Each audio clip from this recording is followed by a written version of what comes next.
ওই সরকারের সময়কালে পরিচিতি সহ যোগ্যতা,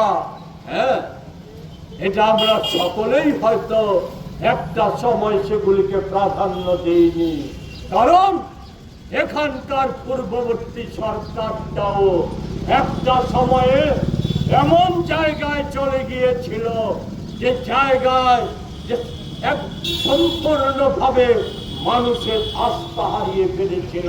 কারণ আমি বিস্তৃত ক্ষেত্রে যাব না, আজকের ঘটনাটা লোক দলবাজি সর্বোপরি হচ্ছে দেশ, রাজ্য এবং মানুষের স্বার্থের বাইরে দলের স্বার্থের নামে একাংশ নেতা নেত্রীর স্বার্থ রক্ষা করতে গিয়ে সেখানে নানা কিছুতে আপোষ করেছিল। সে দুর্নীতি হোক, বা জমি মাফিয়াগিরি হোক, আর যে কোনো বিদ্যুৎ নিগমের কোনো বিষয় নিয়েই হোক।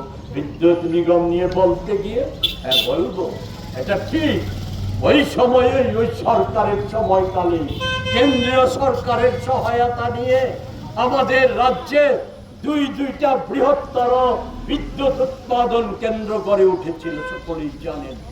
এতে আমাদের রাজ্য থেকে লোডশেডিং শব্দটা মুছে গিয়েছিল, আর আমাদের সেই বিদ্যুৎ ব্যবহার করে রাজ্যবাসীর প্রয়োজন মেটানোর পর বহির্রাজ্যে যেমন বিদ্যুৎ বিক্রি করা যেত, তেমনি বাংলাদেশে বিদ্যুৎ বিক্রি করে অর্থ উপার্জন করা যেত।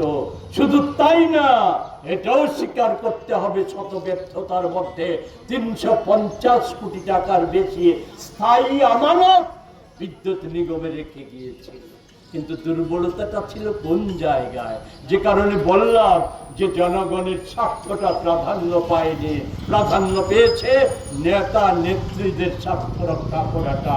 ওই সময়ে বিদ্যুৎ নিগমের যে অবস্থা ছিল, সেই অবস্থায় দাঁড়িয়ে রাজ্যবাসীকে আর্থিকভাবে আরো অনেকটা সহায়তা করার সুযোগ ছিল, কিন্তু সেই সুযোগ থাকা সত্ত্বেও সেই সুযোগটাকে কাজে লাগায়নি। সেই সময়ও আমরা দেখেছি বিদ্যুৎ মন্ত্রী বা নিগম রাজ্যের সেই সময়কার সর্বময় কর্তৃত্বের অধিকারীকে তুষ্ট করার জন্য মানুষের সাহায্যের পরিবর্তে তথাকথিত মুখ্যমন্ত্রীর কাম তহবিলে বিশাল অঙ্কের টাকা জমা দিতে, যার সুযোগ এই পরিবর্তনটা হয়েছিল আর নানা কারণে।